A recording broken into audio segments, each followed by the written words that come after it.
Assalamualaikum warahmatullahi wabarakatuh. Salam sejahtera bagi kita semua. Yang terhormat dosen pengampu mata kuliah Manajemen Kinerja Bapak Teguh Setiadi SEMM. Perkenalkan, nama saya Rizky Fadilah dengan NIM 612012302444. Saya dari kelas R6 MSDM semester 6. Di sini saya akan mempresentasikan materi dari mata kuliah manajemen kerja yang dimana untuk memenuhi tugas UAS mata kuliah manajemen kinerja. Di antaranya yaitu kategori pengukuran, definisi, pengukuran kinerja, dan aspek-aspek utama seperti efektivitas, efisiensi, kualitas, ketepatan, waktu, kepuasan, dan pelanggan. Yang kedua, teknik dan standar. Pendapat indikator ukur, metode pengumpulan data, dan karakteristik standar kinerja yang baik. Yang ketiga, performance day dan pengembangan karir, skema kompensasi berbasis kinerja dan jalan pengembangan kompetensi karyawan. Dan yang terakhir, penetapan tujuan dan strategi. Teknik menetapkan tujuan, smart alokasi sasaran, dan integrasi strategi organisasi. Selanjutnya yaitu kita masuk ke materi kategori pengukuran kinerja manajemen. Pengukuran kinerja adalah proses sistematis untuk mengetahui sejauh mana hasil kerja individu maupun organisasi sesuai target. Aspek utama yang dinilai meliputi efektivitas kerja, pencapaian tujuan, efisiensi penggunaan sumber daya, kualitas hasil pekerjaan, ketepatan waktu penyelesaian, serta tingkat kepuasan pelanggan. Data pengukuran membantu organisasi menentukan bagian yang perlu dipertahankan, ditingkatkan, atau direstrukturisasi. Selanjutnya yaitu ragam metode pengukuran. Penilaian target kinerja. Bandingkan realisasi dengan target kuantitatif dan kualitatif. Produktivitas, output per unit sumber daya atau waktu kerja. Selanjutnya yaitu kualitas pekerjaan. Persentase error, tingkat kepuasan pengguna, dan standar mutu. Selanjutnya itu ketepatan waktu, tingkat penyelesaian tepat waktu dan keterlambatan proyek.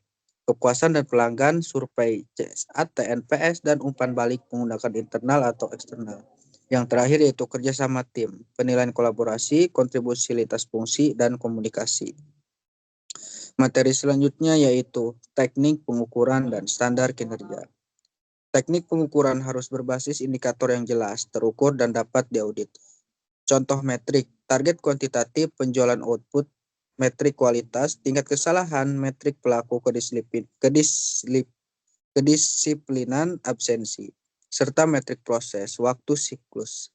Standar kinerja berfungsi sebagai acuan objektif. Standar yang baik bersifat jelas, realistis, terukur, dan terkait tanggung jawab yang spesifik. Proses validasi standar melibatkan benchmarking, analisis historis, dan uji coba pilot sebelum diterapkan luas.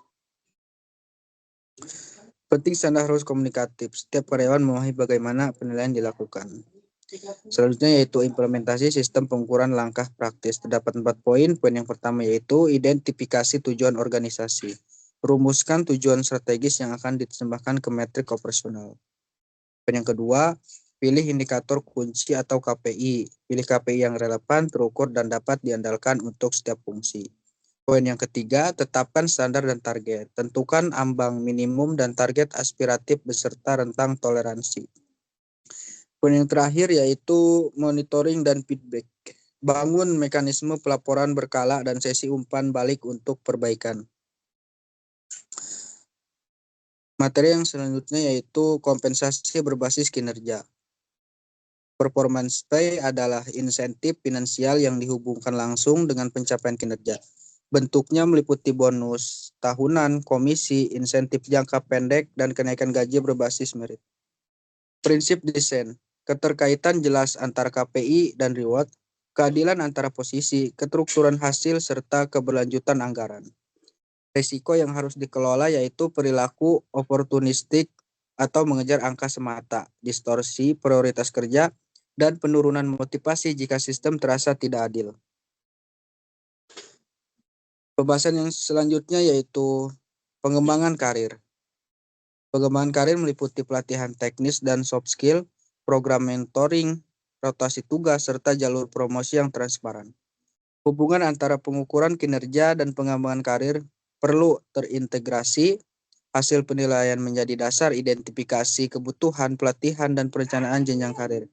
Evaluasi efektivitas program dilakukan melalui peningkatan kompetensi, kesiapan promosi, dan relevansi talenta.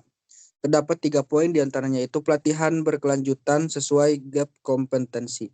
Yang kedua, bencana pengembangan individual atau IDP. Yang ketiga, metode evaluasi pre-post test on the job performance.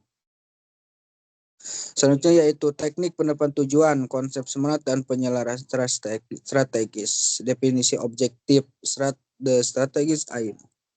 Department targets, translate into team goals. Set SMART indicator, specific, measurable, achievable. Assume responsibility, honor, resource, and deadline.